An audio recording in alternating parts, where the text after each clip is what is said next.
Oh, Emil. Sir Gov, may nahanap na akong kakilala ni Carmen na makakapagturo kung nasaan ang hinahanap niyong anak.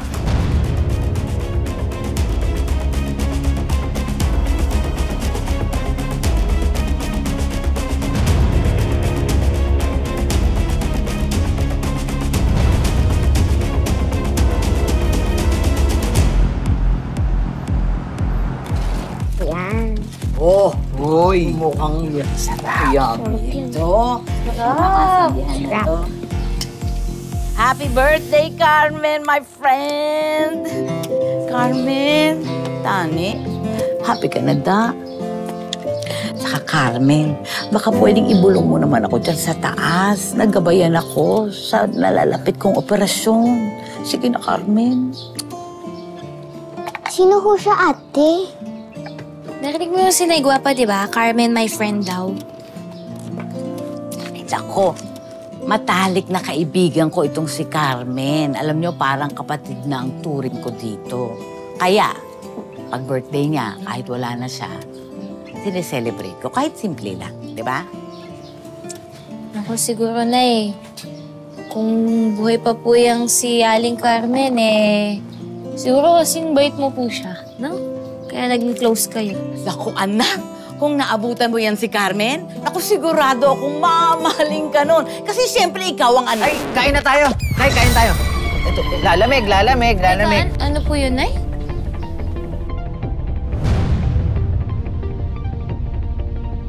Ang ibig ko lang naman sabihin, mamahalin niya kayong tatlo na parang mga totoo niyang anak.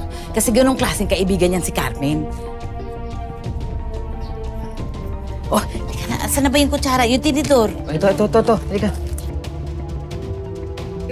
Kumain na tayo, oh. Ay, ate. Ayan na yung kanina mo pang hinihintay, yung ice cream. Tara na, baka maubusan sila. Tara na, kabagal-bagal. Tara na. Daldal kasi. Ako po. Nay, ano ba? Oh, Nalamig ako sa'yo na. Nay naman, hindi mo ba aaminin kay tata yung totoo? Kasi Aling Carmen yung nanay niya. ka ba naman? Laboy, sana ba naman kung ganun lang kadali? Alam mo namang pinangako ko yan kay Carmen na hindi ko sasabihin sa kanyang totoong pagkatao niya. Dahil manganganib ang buhay niya. Dahil ba sa pamilya ng tatay ni tata, ganun ba? Taboy, alam mo ang tingin ko, parang yung lalaking nakabuntis kay Carmen, galing sa makapangyarihang pamilya. Yun nga lang talagang hindi ko alam kung sinong nakabuntis kay Carmen eh. Alam mo, tingin ko dinala niya na sa hukay yung sikretong yan. Sa bagay, totoo naman sinabi mo na eh. Mas safe siya rito eh. Oo. Katulad namin ni Maymay. Isang buong pamilya tayo na masaya. Kompleto ng handa. Pwede na kakaon. Kain na. Halika, kain tayo. O ano bang serving spoon natin? Ito nang gamitin natin. Teka, dasal muna tayo. Yeah. Tama. Lord, malapit na po yung operasyon ni Nay Guapa. Sana po maging matagumpay yung kidney transplant niya. Salamat, Kik. Amen. Amen. Dali. O, sino mauna? Kik, Tata, ikaw na. kaya ka mukha mo to.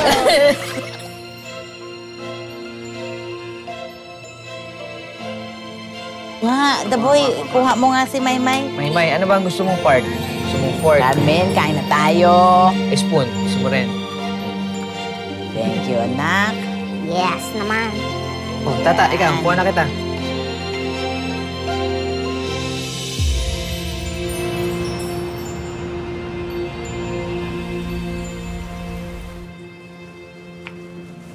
Sige, Eloisa. Sabihin mo lahat kay Mr. Palma. Lahat ng mga sinabi mo sa akin.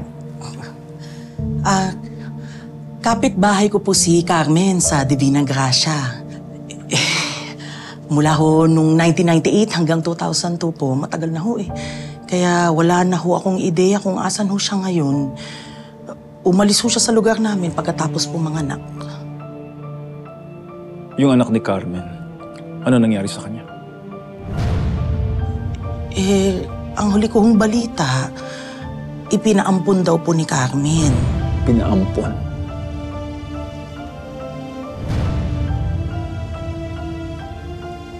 Alam mo kung kanino niya pinampon? Hindi ho eh. Hindi na kasi bumalik si Carmen sa amin. Naglaho nga akong parang bula eh. Yung bata, lalaki o babae? Ay, babae po yun. Emil, hanapin mo kung kanino pinaampon ni Carmen yung bata. Yes, Sir Gov. Kaano-ano niyo ho ba si Carmen? Salamat, Eloisa. Para sa'yo. Ano po ito? Para sa abala mo. Maraming salamat po po. Tara po. Maubay na po. Matagal ko na siyang hinahanap. Pero ngayon lang ako nagkaroon ng bibig ganito. Makikihati siya sa akin. Sige po.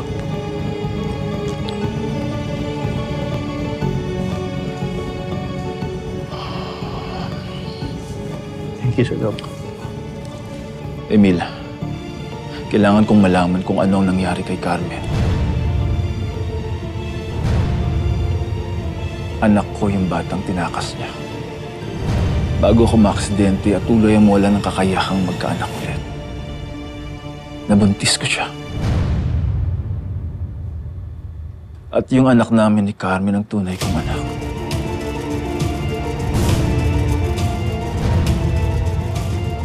At siya ang nag-iisa kong tagapagmana. Okay po, Sir Gov. Gagawin ko po lahat ng aking makakaya para mahanap siya. Mauna na po ako, Sir Gov.